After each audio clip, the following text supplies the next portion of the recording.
أعوذ بالله السميع العليم من الشيطان اللعين الرجيم.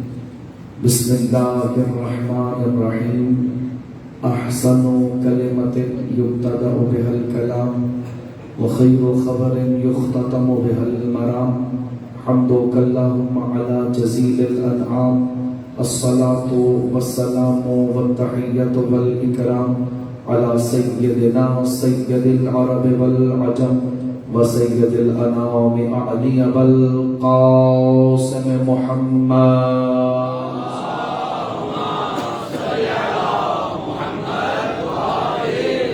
والصلاة والسلام والتحية والإكرام على أهل بيته البررة الكرام ولا سيما علي عليه السلام جازم أعناق النواصر اللئام والذي رفعه علما للإسلام ولا سيما بقية الله المنتظر إمام زماننا.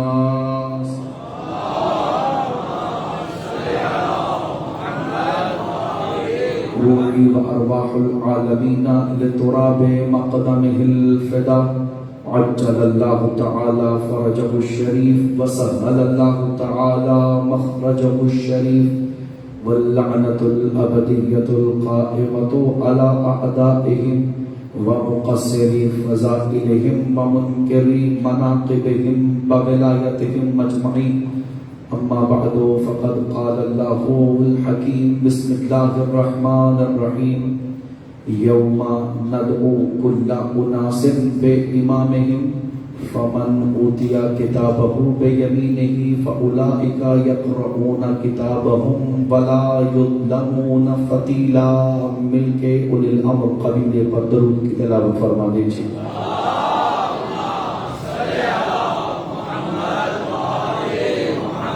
دعاؤں کی قبولیت کے لیے، علیوں کی صحت یابی کے لیے اور ظہور قائم آل محمد کے لیے پھر بھی زحمت درود عطا فرمائیں.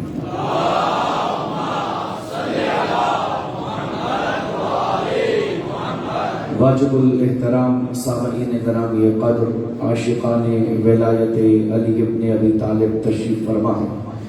تمام حمد و ثنا اس سمیع و بصیر و لطیف و قدیر کی بارگاہ میں کہ جو تاریک شب میں سیاہ چٹان پہ چلنے والی چونٹی کی قدموں کی آہٹ کو بھی سنتا ہے.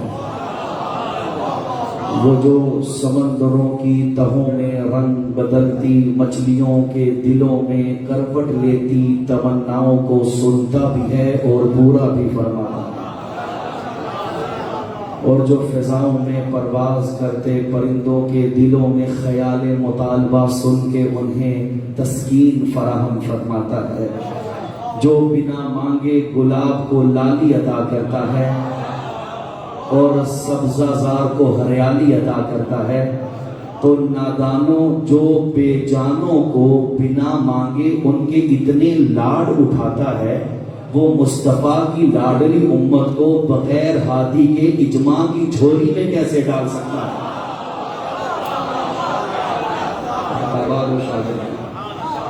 آواز آ رہی ہے. یوم ندعو کل اناس بامامہم. ہم پکاریں گے ہر انسان کو اس کے امام کے ساتھ. اب یہاں پر بھی بحث چھڑ گئی کہ آپ نام دکھا دیجئے ہم مان لیتے ہیں. بھئی ہر بات میں ضد اچھی نہیں ہوتی.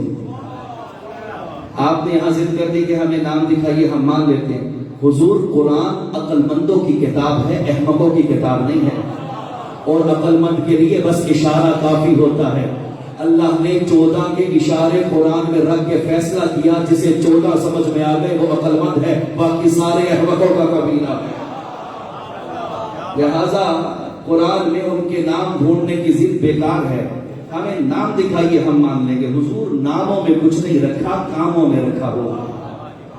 اور میں مثال دیتا جاؤں، یہ سوال بڑا اہم سوال میری ملت کے جوانوں پر سپرد ہوتا ہے کہ نام کیوں نہیں لیے؟ اتنی ضروری امامت تھی اگر تو اللہ کہہ رہا ہے نا کہ ہم تمہیں امام کے ساتھ اٹھائیں گے، تو معبود نام لے لیتا، بات ختم ہو جاتی. میں آپ کو مثال کے ذریعے سمجھاؤں. ایک صاحب نے ہم سے کہا کہ حضور ہم نے جانا ہے فلاں آفس میں، کوئی بندہ ہے جاننے والا، ہم نے اس سے کام نکلوایا. ہم نے کہا جائیے، وہاں مسعود صاحب ہیں اور ان سے کہیے وہ ہمارا کام کر دیں گے. گئے، وہ ہزاروں افراد پہ مشتمل آفس تھا. آپ نے جا کے گیٹ کیپر سے کہا حضور وہ مسعود صاحب سے ملنا ہے. انہوں نے کہا مسعود نام کے تو یہاں 20 بندے رہتے ہیں، آپ نے کس سے ملنا ہے؟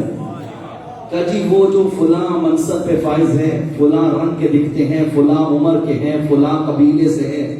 پتہ چلا ناموں سے شناخت نہیں ہوتی، شناخت ہوتی ہی صفات کے ذریعے سے ہے. اللہ نے قرآن میں 14 کی اتنی صفات لکھ دی کہ ناموں کو ذکر کرنے کی وجہ باقی نہیں رہ سکتی. تو سامعین، اللہ کہہ رہا ہے امام لے کے آؤ، اور امام معبود اپنی مرضی کر لیں. ہم اپنے قرآن کہتا آپ کی خدمت میں، میں نے 20 آیتیں اگر سے اجازت دی تو آپ کی خدمت میں قرآن سے ہی امام ثابت کرنے کی کوشش کریں. معبود اپنی مرضی سے کوئی لے آئیں. آواز آ رہی ہے اتبرأ الذین اتبعوا من الذین اتبعوا. یہ آیت منبر پہ میں پہلی بار اس زاویے سے آپ کی خدمت میں سپرد کر رہا ہوں. آواز آ رہی ہے کہ قیامت کے دن کچھ امام تبرہ کریں گے اپنی امت پر. کوئی سیدھا صاف ترجمہ آپ کی خدمت میں، اتبرأ الذین اتبعوا، جن کی اتباع کی جا رہی تھی وہ قیامت میں تبرہ کریں گے ان سے جو اتباع کر رہے تھے. حضور یہاں پہ کر لیجئے تو بہتر ہے، ورنہ وہاں تبرہ کی زد میں ہوں گے. اچھا بات یہاں نہیں رکی، ایک قدم اور آگے لیجئے. قرآن کہہ رہا ہے کہ امام قیامت کے دن اپنی رعیت پہ تبرہ کریں گے. اب رعیت میں چپ نہیں رہے گی. وقال الذین اتبعوا، وہ جو رعیت ہیں جنہوں نے اتباع کی وہ کہیں گے لو ان لنا کرہ، پروردگار ایک بار ہمیں دوبارہ زندگی دے. کیا کریں گے؟ فَنَتَبَرَّأْ مِنْهُمْ كَمَا تَبَرَّأُوا مِنْهَا، پروردگار ہم دنیا میں لوٹ کے اپنے اماموں پر ایسے تبرہ کریں گے جیسے وہ آج ہم پہ کر رہے ہیں. بیٹا جو ہے کہ نہیں حضرت؟ کوئی قرآن میں اللہ کہہ رہا ہے کہ کچھ رعیت اپنے اماموں کے بارے میں کہے گی کہ اللہ ہمیں دوبارہ بھیج. پتا چلا تبرہ بدعت نہیں ہے، اتنی بڑی عبادت ہے کہ وہ کہہ رہے ہیں زندگی دے، ہم ساری زندگی تبرہ کرتے رہے. تو سامعین یہ آواز آ رہی ہے کہ اپنی مرضی کا امام نہیں چلے گا. معبود کوئی نشانیاں، پروردگار کوئی. اور یہ بات ذہن میں رکھیے کہ الحمدللہ ہم نے وہ نہیں مانے جو مورخ نے بتائے، ہم انہیں تسلیم کر رہے ہیں جو قرآن مجید باشگاف الفاظ میں بتا رہا ہے. اور وہ کوئی آیت، میں شاید پہلے بھی ایک بار عرض کر چکا ہوں اور جتنی بار عرض کروں اس جملے کی لذت آتی ہے. علامہ ہلی نے اپنے مدرسے کی جبین پہ یہ فقرہ لکھوایا ہوا تھا کہ اگر کسی قرآن کی مختصر آیت سے بھی میں علی کی ولایت بلا فصل ثابت نہ کر سکا تو میں مذہب چھوڑ دوں گا. یہ اعتماد صرف ہم میں ہے، یہ بھروسہ صرف میرے مکتب کے اندر ہے. اور پھر علامہ ہلی نے لکھی کتاب الالفین فی اثبات ولایت صاحب الدارین، 2000 دلیلیں قرآن کی آیتوں سے علی کی بلا فصل ولایت پر. اور کتاب اتنی قیمتی ہے کہ علامہ کے بیٹے فخر المحققین فرماتے ہیں کہ میں بابا کی وفات کے بعد خواب میں بابا کو دیکھا. میں نے کہا بابا حوالے برسط کہیے، تو بابا نے کہا لولا کتاب الالفین وزیارت قبر الحسین لہلکت الفتاوی. علامہ فرماتے ہیں میں نے سینکڑوں کتابیں لکھی ہیں لیکن مجھے 2 ہی چیزوں نے بچایا ہے، ایک کتاب الفین نے، دوسرا زیارت قبر حسین. لہذا کہ میرے مکتب کو یہ اعزاز حاصل ہے کہ قرآن کی مختصر ترین آیت سے بھی علی ثابت کرتے. اور اب بات آ گئی ہے تو میں 2 سال پہلے تدریس کر رہا تھا اسی کتاب کی. مجھ کے ساتھ ہمارا مدرسہ مدرسۃ الواعظین خطبہ کا، جس میں انڈیا پاکستان دونوں کے خطبہ ہمارے سامنے ایک 4 سالہ کورس بنایا ہوا ہے. اس میں ہم یہ کتاب تدریس کراتے ہیں. 255 نمبر پہ دلیل نمبر 255، اس میں علامہ کہتے ہیں کہ جب میں اس دلیل پہ پہنچا تو مجھے لگا کہ بات ذرا مضبوط نہیں ہوئی. میں نے پھر دوبارہ دلیل بنائی، پھر مجھے لگا کہ بات بنی نہیں ہے. میں نے سہبارہ کی کوشش، مجھے لگا کہ ابھی بہتر نہیں ہے. میں نے قلم چھوڑ دیا، میں سو گیا. خواب نے اپنے بابا کو دیکھا. میرے بابا نے کہا علامہ پریشان ہو. میں نے کہا جی. کہا کیوں؟ کہ سرکار میں علی کی ولایت پر دلیلیں دے رہا تھا تو مجھے لگا کہ کوئی مضبوط دلیل نہیں ہے یہ جو ابھی دے رہا ہوں، تو پلٹ کے ان کے بابا نے کہا علی کے بارے میں جو بھی لکھ دو وہی مضبوط ہوتا ہے،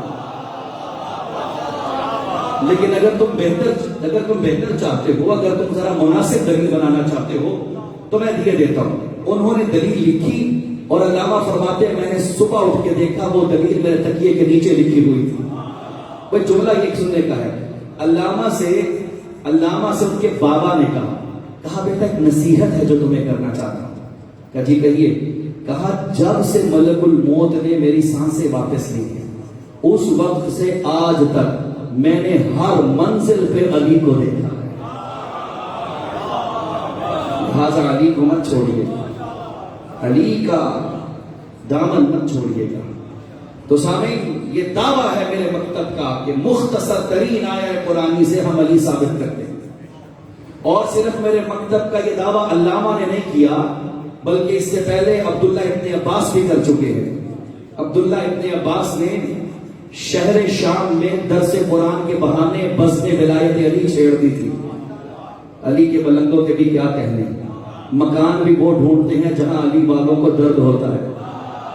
شہر شام کا انتخاب کیا عبداللہ ابن عباس نے درس قرآن، اور درس قرآن کے بہانے سے وہاں ولایت علی کا جشن شروع کر دیا۔ فقیر شب نے کچھ جاسوس بھیجے اور کہا کہ جاؤ ان سے علی رکوا کے آؤ۔ اب عبداللہ ابن عباس پڑھ رہے ہیں، عبداللہ ابن عباس نے ان کے چہروں سے پہچان لیا کہ فلاں کے جاسوس میری محفل میں آ رہے ہیں۔ انہوں نے جان کے علی کا ذکر چھیڑ دیا، پڑھنے لگے بسم اللہ الرحمن الرحیم انما ولیکم اللہ ورسولہ والذین آمنوا الذین یقیمون الصلاۃ ویؤتون الزکاۃ وهم راکعون۔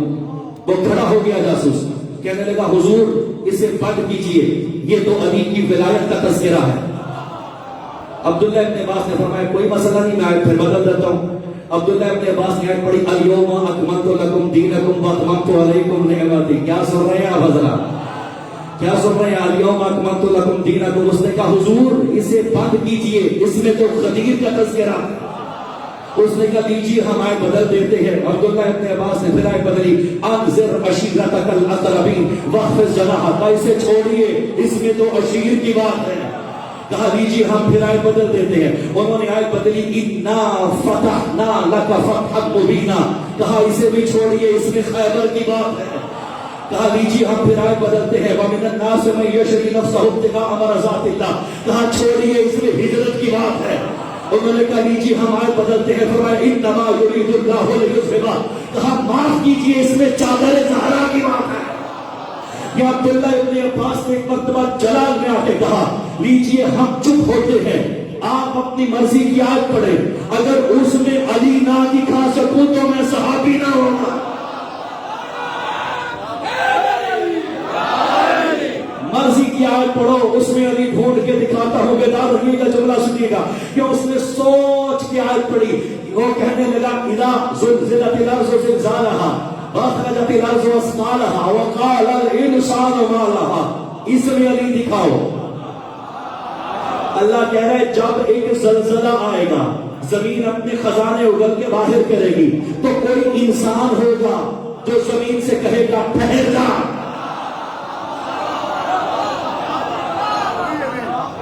اس میں علی کہاں ہے؟ یا ایک مرتبہ جلال عشق علی میں کھڑا ہوا عبداللہ اور کہنے لگا تم میں سے جو بھی مکہ کا رہائشی ہے میرا ساتھ دینا۔ تم بھول گئے ہو جس وقت سرزمین مکہ زلزلے سے تھر تھرا رہی تھی، اس وقت سارے مکہ کے بت پرست اور مسلمان مکہ کے اپنے گھر چھوڑ کے باہر آئے، تو ایک سیانے نے کہا کہ مشکل ہے، کس بات کو سوچتے ہو، در مشکل کشا پہ آؤ۔ پورا مکہ درے ہر درے کران پہ آیا کہ علی نے دروازہ کھولا، علی نے اپنا قدم اٹھا کے زمین کی چھاتی پہ مار کے کہا تراب خاموش ہو، ابو تراب کہہ رہا۔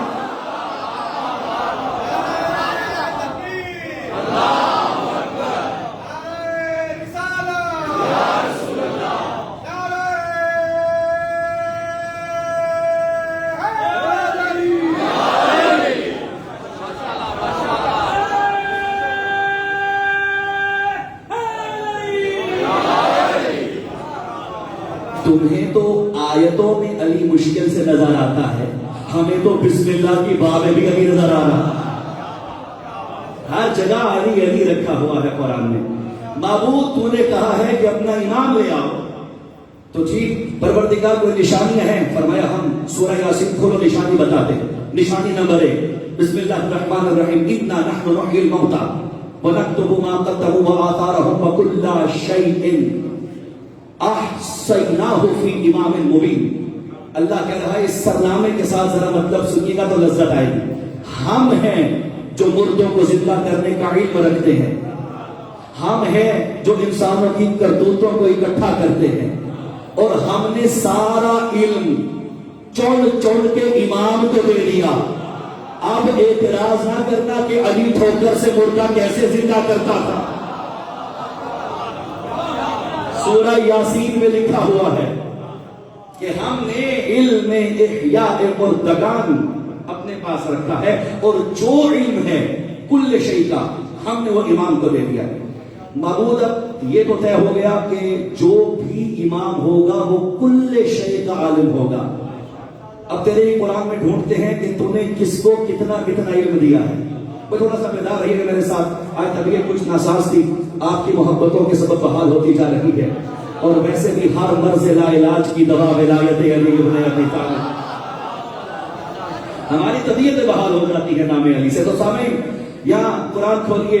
معبود کس کس کو تو نے کیا کیا علم عطا فرمایا. کہا کھولو بسم اللہ الرحمن الرحیم علمنا منطق الطیر وأوتینا من کل شیء. اللہ کہہ رہا ہے جناب حضرت سلمان نبی کے بارے میں کہ ہم نے اسے پرندوں کی بولیوں کا علم عطا کیا اور اسے ہر شے میں سے کچھ دیا. ایک قدم آگے بڑھیے. معبود اور کسی نبی کو کیا دیا؟ فرمایا علمناہ صنعۃ لبوس لکم. ہم نے داؤد نبی کو گارمنٹس کی فیکٹری لگا کر دی. تو یہ جو گارمنٹس کا کام ہے یہ انبیاء کا پیشہ ہے. یہ ترجمہ بالکل صنعت لبوس. ہم نے گارمنٹس, ہم نے لباس بنانے کا علم جناب حضرت داؤد نبی کو دیا. اس میں البتہ بحث باز نے اس کا ترجمہ اور بھی کیا ہے یعنی زرہ بنانے کا, لیکن باختلاف روایت میں دونوں کو عرض کر دوں. معبود ایک نبی کو تو نے لباس سازی کا علم دیا, دوسرے کو تو نے منطق الطیر سکھا دیا. پتا چلا یہ جسے کل شے دیا ہے وہ نبی نہیں. اتنی بات تو طے ہو گئی. اب ہم سے مت الجھیے کہ یہ علی کو نبیوں سے افضل بناتے ہیں. قرآن میں لکھا ہے کہ علی افضل ہے. لیجئے قرآنی دلیل لیجئے. اللہ کہہ رہے ہم نے داؤد کو صنعت لبوس دیا, ہم نے سلمان کو منطق الطیر دیا. اور پھر اللہ کہہ رہے والذین اوتوا العلم درجات. ہم درجے شورا کی بنیاد پر نہیں بانٹتے, نہ ہی اتفاق رائے کے سبب تقسیم کرتے ہیں. ہم درجے بانٹتے ہیں علم کی بنیاد پہ. پتا چلا جنہیں تھوڑا دیا ہے وہ چھوٹے ہوں گے. معبود اس کا مطلب ہے تیرے نبیوں سے بھی کوئی افضل ہے جسے تو نے کل شے کا علم دیا ہے. اور اگر آپ بھی سمجھ میں نہ آیا تو منبر سلونی کے بارے سے پوچھو جو چھاتی پہ ہاتھ مار کے کہہ رہا تھا سلونی سلونی. جو جی میں آئے پوچھو. اور سامعین اللہ کا شکر ہے وہ نہیں ملے جو بیٹیوں سے مسئلہ پوچھ کے بھی غلط بیان کرتے تھے. بڑا سنا ہوگا آپ نے سلونی سلونی. آج پہلی بار ممبر پہ میں پوری روایت سنانے جا رہا ہوں سلونی سلونی کی. راج صاحب 13 سالہ خطابت میں یہ روایت پوری تفصیل سے عرض کرنے جا رہا ہوں. یہ علی نے کب کہا, کیسے کہا, اس کے بعد کیا کہا, سوال کیا ہوا, جواب کیا ہوا. آمادہ ہے؟ سلونی سلونی کب کہا میرے سرکار نے؟ جس وقت آپ کو ظاہری خلافت میسر آئی. یہ لفظ بدل دوں, خلافت کو جب علی میسر آیا. یہ اس وقت کی بات ہے. سرکار نے قدم رکھا مسجد میں اور منبر جو ہے 4 پایوں والا تھا. اب آپ پہنچ تو گئے ہوں گے. سب سے اوپر نشست مصطفیٰ تھی. اس کے بعد خلیفہ اول با ادب مصطفیٰ ایک نشست چھوڑ کے بیٹھے. خلیفہ دوم نے 2 چھوڑی, خلیفہ سوم نے 3 چھوڑی تو چوتھی پہ بیٹھے. اب نیچے ہے تراب اور آ رہا ہے بو تراب. اب جب سرکار تشریف لائے تو اس وقت سب کی نگاہیں علی کے قدموں پر تھی کہ خلافت کا شہنشاہ آتا ہے، کہاں بیٹھتا ہے؟ حضور علی کو نشستوں میں مت تولیے، علی ٹھوکر مار کے زمین پہ بیٹھ جائے تب بھی وہ مولا ہے، لہذا آپ سینوں میں مت ڈھونڈیے علی کو۔ میرے مولا تشریف لائے، اسبغ بن نباتہ کہتا ہے، سرکار کو میں نے اس کیفیت میں دیکھا، امامہ محمد مصطفیٰ کا پہنا ہوا تھا، ابا و قبا عصمت کی پہنی ہوئی تھی، ہاتھ میں تولا کی تسبیح تبرہ کا ڈنڈا اٹھایا ہوا تھا، اس شان و شوکت سے حیدر تخت خلافت پہ آ رہا تھا۔ میرے مولا نے پہلا قدم وہاں رکھا جہاں تیسرا بیٹھتا تھا، دوسرا ادھر رکھا جہاں دوسرا بیٹھتے تھے، اور پہلا وہاں رکھا جہاں پہلا بیٹھتا تھا۔ محمد جہاں بیٹھتے تھے علی وہاں بیٹھ گئے، اور بیٹھ کے علی نے لوگوں کی نگاہوں سے اشارے پڑھے، فرمانے لگے کیا پوچھتے ہو؟ میں بتاتا ہوں کا ممبر ہے، میں سوار دوش محمد۔ سب نے کہا مرحبا، سب نے کہا اہلن سہلن۔ یا ایک مرتبہ جناب ساسا بن سوہان صفوں کو چیرتا ہوا خطیب ولایت بن کے سرکار کے قدموں میں آیا، کہا ایھا الناس، مجھے تمہارا ادب اچھا نہیں لگا، علی کو مبارک نہ دو کہ اسے ممبر مل رہا ہے، بلکہ ممبر تکبر کرے علی کی جوتیوں کے قابل ہو گیا۔ ساسا کے بعد جملے ہیں،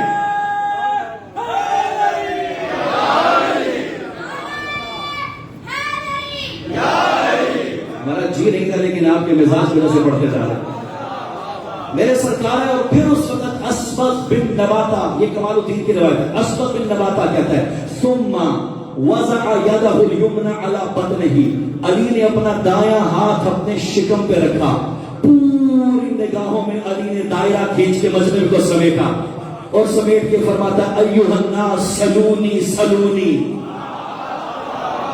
یہ پوری روایت سنا رہا ہوں، سلونی، یوں دیکھیے، سلونی سلونی قبل ان تفتدونی، جو جی میں آئے پوچھو اس سے پہلے کہ تم علی کو کھو دو، اس لیے جو کھو جائے وہ علی نہیں ہوتا، تم علی کو کھو سکتے ہو۔ میرے مولا نے اس کے بعد ایھا الناس ان لہا ہنا علما جما لو ادرکتہ المصائب، فرمایا تم دیکھ سکو تو دیکھو، اس چھاتی میں علم کا سمندر ٹھاٹھے مار رہا ہے، ان فیہا علم الاولین والآخرین وعلم الانبیاء والصالحین، یہاں اولین نبیوں کا بھی علم ہے، آخرین کا بھی علم ہے، صالحین کا بھی علم ہے۔ پھر میرے مولا نے آیت پڑھ کے کہا اس میں کل شے کا خزانہ دفن ہے۔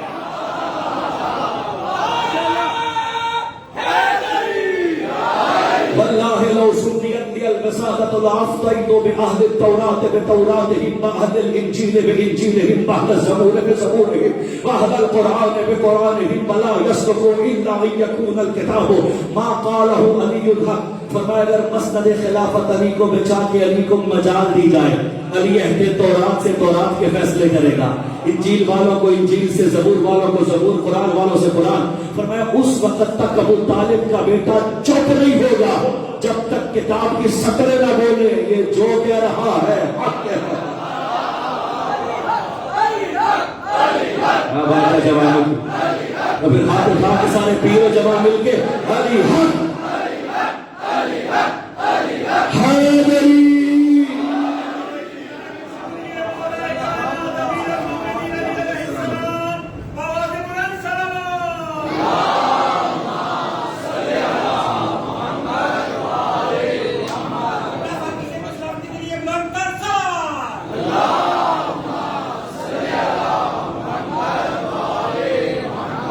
میرے مولا نے فرمایا پوچھو جو تمہارے جی میں آئے۔ ایک راوی ہے جس کا نام ہے ثعلب، دال عین لام بے، اسے رکھ لینا، یہ پہلے سلونی کی دعوے پہ کھڑا ہو گیا اور اپنے بھائیوں سے کہتا ہے دیکھنا آج ابو طالب کے بیٹے کو کیسے رسوا کرتا ہوں۔ ساتھ ہی بیٹھا تھا سلمان، اس نے کہا شجرہ نہ رسوا کروا بیٹھنا، چلے علی سے جھگڑنے۔ ثعلب دام کا راوی ہے، اس سے سوال کیا، یہ کہتے ہیں نا سوال نہیں کیا، علی صاحب سوال کیا، کمال الدین کی روایت ہے، کھڑا ہوا کہنے لگا یا علی دعویٰ بہت بڑا ہے آپ کا، جو پوچھے بتائیں گے۔ میرے مولا فرماتے ہیں ہاں، کہا یہ بتائیے اللہ کیسے نظر آتا ہے، اللہ کیسے دکھتا ہے، خدا کا حلیہ بتائیے، پروردگار کیسے نظر آتا ہے۔ ظاہر ہے خدا تو دکھنے میں آتا نہیں، سوال تو اس کا بڑا منطقی اور فلسفی تھا. میرے مولا نے فرمایا پہلی بات تو ذہن میں رکھ، لم اعبد ربا لم ارا، علی اسے پوجتا ہی نہیں جسے دیکھنا لے. کہنے لگے علی دیکھا ہے تو نے؟ میرے مولا فرماتے ہیں احمق، نگاہوں کے حساب سے نہیں بلکہ دل سے اور پیار سے دیکھنا ہے اسے. اس نے کہا نظر کیسے آتا ہے؟ یہ پیچیدہ موضوع ہے، میں سمجھا سکتا تو. اللہ ہے کیسا؟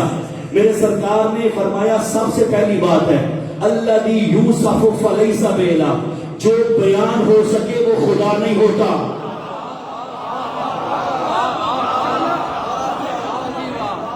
تمہارے لفظوں کے دوش میں اتنی طاقت نہیں کہ اس کے حلیے کو سنبھال سکے. یہ لغت انسانوں نے آپس میں ایک دوسرے کو دیکھ کے بنائی ہے، وہ لفظوں سے ماورا ہے. پھر فرمایا چلو میں سمجھانے کی کوشش کرتا ہوں، وہ بولتا ہے پر کلام نہیں کرتا. یہ فلسفی بحث ہے. فرمایا وہ ہر شے کے اندر ہے پر کسی سے مس نہیں ہے، وہ ہر شے سے باہر ہے مگر اس اور شے کے درمیان فاصلہ نہیں ہے.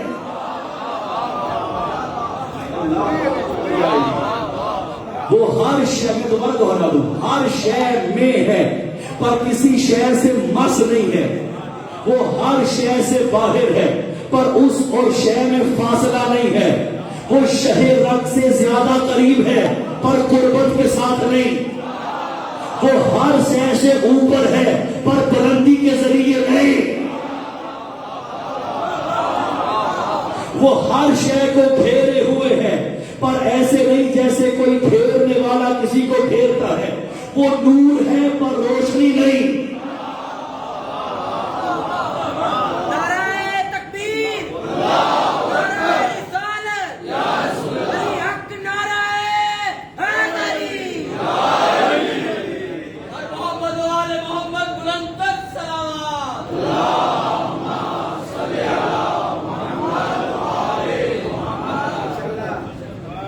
ثعلب کہتا ہے ثم سمعنا حتی طارع علیہ الغشی، سمرانی سے پڑھا، یہاں پہنچے تو اسے غش آنا شروع ہو گیا.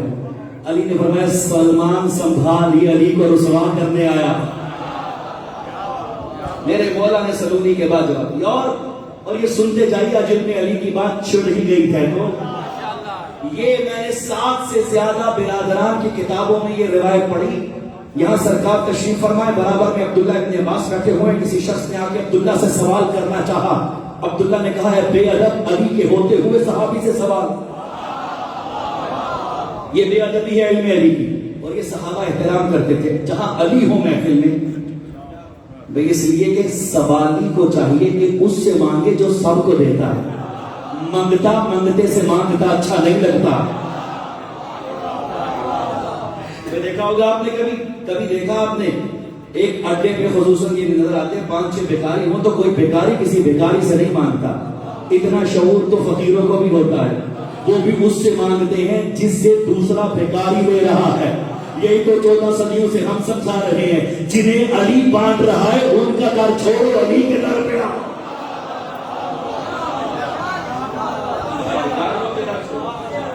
دینے والے کے دروازے پہ آ جاؤ. اور سامعین کہنے لگا جناب عبداللہ اپنے عباس فرمائے علی کے ہوتے ہوئے مجھ سے سوال کر رہے ہو. آگے سے وہ گستاخ کہنے لگا میں تمہیں علی سے زیادہ عالم سمجھتا ہوں. یا عبداللہ ابن عباس نے ایک فقرہ کہا جسے سونے سے لکھوا کے آسمان پہ لکھ دیا جائے تب اس کی قیمت کم ہے. فرمایا واللہ ان علمی وعلم جمیع اصحاب النبی قطرۃ من سبعۃ بحر من علم علی. فرمایا اگر 7 سمندر ملا دیے جائیں، یہ بھی نمبر پہ میں پہلی بار پڑھ رہا ہوں. 7 سمندر دیکھا ہے جو نگاہ انسان سے بھی ماورا ہو اسے سمندر کہتے ہیں. 7 سمندر ملا دیے جائیں اور پھر ان میں سے انگشت سے ایک قطرہ باہر نکالا جائے. فرماتے ہیں میں عبداللہ اور سب صحابیوں کا علم وہ قطرہ ہے، علی کا علم 7 سمندروں کے تھا.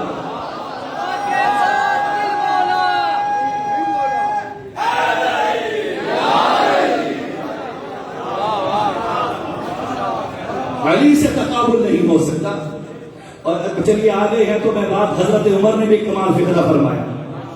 تو نہیں آپ بدلا ذمہ داری سے بات کرنے والے ہیں. حضرت عمر نے بھی کمال فکرہ فرمایا. جس وقت میرے سرکار حضرت امیر المومنین طواف کر رہے تھے، تربیت کی بات بھی ہو جانا ہے ساتھ ساتھ، طواف کر رہے تھے، دوران طواف ایک شخص نے نامحرم کو دیکھا. علی نے اس کے انتظار کیا، جو ہی وہ قریب آیا علی نے اس کے چہرے پہ تماچا دے مارا. میرے فیس بک والے بھائی، ٹک ٹاکر سے گزارش ہے، علی سیاسی پارٹی کا نام نہیں ہے کہ نعرہ لگائے اور ٹکٹ مل جائے. علی سے بچنا ہے تو کردار اچھا کیجئے.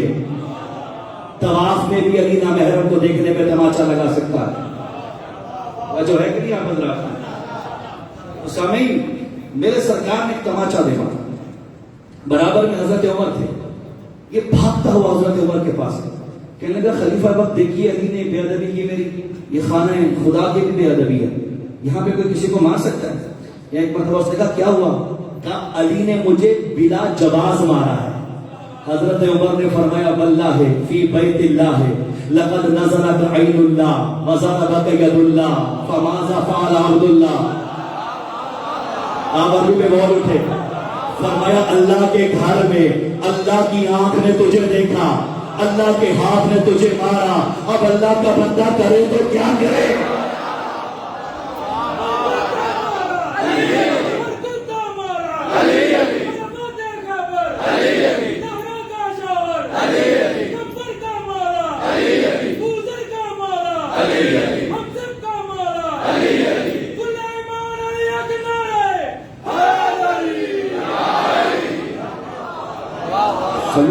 سلونی اور بس عزیزان، جنہوں نے سوال پوچھنا تھا پوچھ لیا، جنہوں نے نہیں پوچھا انہوں نے بدلے علی کی بیٹیوں سے لیے. آج محرم کی 18 ہو چکی ہے، شہزادیاں شام کی طرف روانہ ہو گئی ہیں. آج مجھے اس بہن کا ماتم کرنا ہے جو بھائی کے ساتھ سائے کے رونے والوں. ایک روایت پر زینب مدینہ میں قرآن پڑھتے پڑھتے سو گئی. مصلی پہ شہزادی کو نیند آ گئی. حسین نے دیکھا میری بہن دھوپ میں سو گئی ہے. شبیر آئے اور اپنی ابا کو پھیلایا تاکہ زینب پہ سورج کی شعاعیں اثر نہ کریں. یعنی ایک مرتبہ شہزادی کی آنکھیں کھلی اور فرمایا کہ حسین آپ کب سے کھڑے ہیں؟ فرمایا زینب میں نے اس لیے چادر پھیلائی تاکہ چھاؤں ہو جائے، تو بڑی نازک علی کی بیٹی ہے. رونے والوں، یہی فکرہ تو رلاتا ہے. جس وقت 11 محرم کی صبح آئی، شہزادی بھائی کے جنازے سے نکلتے ہوئے کہہ رہی تھی حسین معاف کرنا، اگر زینب کی چادر ہوتی. اجرکم علی اللہ، تیرے لاشے کو یوں دھوپ میں نہ چھوڑ کے جاتی. اللہ تعالیٰ نے مظلوم کربلا کیا کیا قیمتیں چکائی ہیں اجر رسالت کی شہزادی نے. علامہ نقل فرماتے ہیں کہ جس وقت اجڑ گیا ہی ہے نا مدینہ زینب کبریٰ، اس وقت نانا کی قبر پہ حسین کے پھٹے ہوئے کردے کو لٹا دیا ہے اور رو کے کہ نانا تیرے ارد گرد نہ محرم نہ ہوتے تو تجھے باہوں کے زخم دکھاتے، نانا تجھے دکھاتی تیری امت نے کس طرح تیری زینب کو اجاڑا ہے. جو رونے آئے اور جملہ سنا. نقل صاحب فرماتے ہیں کہ میں نے مسائل پڑھتے پڑھتے بتایا جب شہزادی رو گئی نا تو اپنی جبین کی ٹیک سے دیوار پہ سر رکھ کے بیٹھ گئی. میں مجلس پڑھ کے باہر نکلا تو ایک جوان نے پوچھا حضور جب کوئی مسافر تھکا ہوا ہو تو وہ جبین کی ٹیک سے نہیں بیٹھتا، وہ تو کمر کی ٹیک سے بیٹھتا ہے. تو میں نے کہا مجھے معاف کرنا جس کی کمر تازیانوں نے زخمی کر دی. آپ نے سن لیا میں پڑھ دیا. رونے والوں تصور تو کرو کہاں فاطمہ تو زہرا کی بیٹی. اجرکم علی اللہ. اپنی اپنی جھولیاں پھیلاؤ. بس مجھے ایک مسائل لینا ہے اور ایک منزل لینی ہے. جس کی کوئی دعا قبول نہ ہوتی ہو وہ زینب اور حسین کا اکٹھا واسطہ خدا کو دے. رونے والوں، یہاں یہ مدینہ کا شہر ہے. ایک 4 سال کی نابینا عیسائی بچی ہے جو اپنے باپ کے ساتھ علاج کرانے کے لیے آئی ہے. سلیمان مدینہ کی اس بچی کو دیکھتا ہے اور کہتی ہے تم کہاں سے آئے ہو؟ اس کا باپ کہتا ہے ہم شام کے رہائشی، ہمیں پتہ چلا ہے مدینہ میں کوئی اچھے طبیب رہتے ہیں. رونے والوں، جس کی کوئی دعا میں پھر کہتا ہوں قبول نہ ہوتی ہو آج کی مجلس میں جھولیاں پھیلائے. سلیمان لے کے در حیدر کرار پہ آیا کہ سرکار یہ طبیب ڈھونڈ رہا ہے. میرے مولا نے فرمایا تو ادھر بیٹھ، حسین ذرا میرے قریب آ. کریم کربلا نے اس 4 سال کی عیسائی نابینا بچی کی آنکھوں پہ ہاتھ رکھا، بچی بینا ہو گئی، لیکن سب سے پہلے اس نے جو چہرہ دیکھا وہ زینب کا چہرہ تھا۔ رونے والوں، اس نے باپ سے ضد کی، بابا تو شام چلے جا، مجھے اس بی بی سے پڑھنے دے۔ عزاداروں، زینب کبریٰ کی شاگرد ہو گئی۔ میں نے باب تاریخ میں یہ لکھا ہوا جملہ پڑھا ہے، جب شہزادی اسے مکنا پہنانا سکھا رہی تھی نا تو ساتھ روتی جاتی تھی، اس کو چادر ٹھیک پہناتی اور روتی جاتی۔ ایک مرتبہ تڑپ کے بچی نے کہا، بی بی تو روتی کیوں ہے؟ فرمایا، دیکھ اگر شام میں کوئی اجڑے ہوئے قیدی آ جائے تو ان سے مسلک نہ پوچھنا، بی بی حجاب تو ہر مسلک کی بی بی پر واجب ہے۔ عزاداروں، بچی کا سن چھوٹا تھا، اس کے بعد ذہن میں رہ گئی، اسے خبر نہیں کہ علیمہ باپ کی علیمہ بیٹی کیا اشارہ کر رہی ہے۔ جب دن گزرتے رہے، بی بی شام لوٹ گئی، یزید کی زوجہ بن گئی۔ ادھر 11 محرم کو محمد کے امتیوں نے شہزادی کے سر سے چادر کھینچی۔ یہ لٹا ہوا قافلہ جب شام پہنچا، شام کے دن میں چھوڑ گیا سارا مضمون، شام کے زندان میں داخل ہوا، یا ہندا کو پتا چلا کہ کوئی بے پردہ قیدنوں کا قافلہ آیا ہے۔ اسے بچپنے کی بات یاد آ گئی، مجھے زینب نے سکھایا تھا اگر کوئی بے پردہ قیدی آ جائے تو ان سے مسلک نہ پوچھنا۔ عزاداروں، یہ چادریں لے کے قید خانے میں داخل ہوئی۔ یا رونے والوں، ایک مرتبہ ام کلثوم نے ہند کو دیکھا، فرمایا، زینب اجڑ گئے، ہند آ رہی ہے۔ زینب اپنا چہرہ چھپائیے۔ شہزادی نے بالوں سے چہرہ چھپایا، خود کا چہرہ ایک دیوار کی طرف کر دیا۔ اب منظر دیکھنا، ہاتھ میں چادریں ہیں، آگے آگے کنیز ہے، کنیز کے ہاتھ میں چراغ ہے۔ ہر بیوی کا چہرہ دیکھتی ہے اور اس سے پوچھتی جاتی ہے، تیرا نام کیا ہے؟ یا رونے والوں، وہاں آئی جہاں شرم و حیا کی ملکہ تھی، آگے کہنے لگی، بی بی تو بڑی شرم و حیا والی لگتی ہے۔ یا بی بی زینب نے چہرہ پلٹ کے دیکھا، لیکن بالوں کا سہارا لیے ہوئے تھا۔ بی بی پر سلام کہہ کے کہنے لگی، اے قیدر، تو کدھر کی رہنے والی ہے؟ جو ابھی تک نہ رو سکا تیاری کرے۔ شہزادی نے فرمایا، نحن من سکان المدینہ، اے ہندا، ہم مدینہ کے رہنے والے ہیں۔ ایک مرتبہ مدینہ کا نام آیا، ہندا کہنے لگی، بی بی کس محلے کے رہنے والی ہے؟ بی بی نے فرمایا، بنو ہاشم محلے کی رہنے والی۔ عزادارے گھبرا کے زمین کو بیٹھ گئی، کہنے لگی، بی بی وہاں میرے سردار رہتے، وہاں میرے سید و سردار رہتے۔ اے بی بی، کیا تو نے علی اکبر کو دیکھا ہے؟ کیا تو نے عباس کو دیکھا ہے؟ رونے والے کو فکرہ کہا، اے ہندا، میں نے عباس کو فقط نہیں، عباس کی بہن کو بھی دیکھا۔ اجرکم اللہ، جھولیاں پھیلاؤ، اپنی دعا کی قبولیت کا وقت آ گیا۔ رونے والے ایک مرتبہ ہند جلال میں آ کے کہنے لگی، اے قیدر، زبان سنبھال کے بعد، کہاں یہ شام کا ماحول، کہاں عباس کی بہن زینب؟ ایک مرتبہ شہزادی نے کہا، اے ہند، اگر زینب نظر آئے تو پہچان لے گی۔ عزادار شہزادی نے پکے ہوئے ہاتھوں سے بال ہٹائے، ہند دیکھ، تیری سیدہ زینب سامنے کھڑی ہے۔ اجرکم اللہ، چھاتی پیاری نہ کریں گے۔ آخری فکرہ، ایک مرتبہ تڑپ کے رہ گئی یزید کی زوجہ، رونے والے دربار میں آ گئی، کہنے لگی، یزید، میں سر سے چادر اتاروں گی۔ یزید نے کہا، حد ادب، نامحرموں کے مجمع میں یزید کی زوجہ سر سے چادر نہ اتارے۔ رو کے ہندا کہتی ہے، کمینے، جنہوں نے چادریں سکھائی ہے محمد کی بیٹیاں بے چادر و مکنا شرابیوں کے مجمع میں کمینے ناچ ناچ کے کہتے تھے، یہ جو سر چھٹائے کھڑی ہے یہ علی کی بیٹیاں ہیں۔ اجرکم اللہ، اجرکم اللہ۔ اپنے مرحومین کی مغفرت کے لیے آخری فکرہ سننا۔ بی بی زینب نے اور پڑھا، ہے ہندا، ہمیں ان چوکوں سے گزارا گیا جہاں غلام بیچے جاتے تھے، ارے گلی کے معاش لڑکے، کہاں حیا کی شہزادیاں۔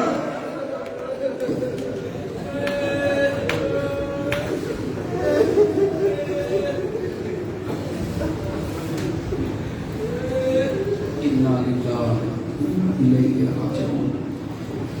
سيعلم الذين ظلموا أي منقلب ينقلبون لا إله إلا هو آنکھوں کا واسطہ ہمیں معرفت امام زمانہ سے مالا فرما، دل امام کو اعمال سے راضی و خوشنود فرما، ہم تمام کے جملہ گناہ میں صغیر و کبیر معاف فرما، شہزادی شام کے مسائل کا واسطہ ہماری بیویوں کے پردوں کی حفاظت فرما۔ اے میرے معبود، کچھ بچیاں علیل ہیں، معذور ہیں، ان کے لیے مجھے خصوصی طور پر التماس سے دعا کہا گیا، تجھے سکینہ کی در بدری کا واسطہ ہر علیل و معذور بچی اور بچے کو صحت کلیہ کاملہ و عاجلہ عطا فرما۔ بارگاہ صدقہ محمد و آل محمد علماء کرام مراج عظام کا سایہ اس ملت پر تادیر قائم و دائم فرما۔ صدقہ محمد و آل محمد تمام دعاؤں کی دعا یوسف زہرا کے ظہور میں تعجیل فرما، دل حضرت والا کو ہمارے اعمال سے راضی و خوشنود فرما، ہمیں لشکر امام کا سپاہی بننے کی توفیق عطا فرما۔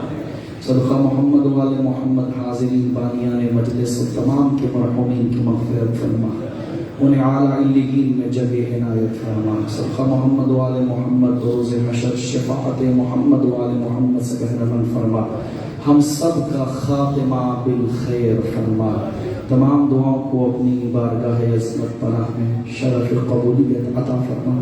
ربنا تقبل منا انك انت السميع العليم آمين يا رب العالمين۔ اللهم عجل لوليك الفرج والعافية والنصر۔ تمام مرحومین مرحومات شہدائے ملت جعفریہ بانیان اور حاضرین کے مرحومین کے لیے سورہ مبارکہ الفاتحہ۔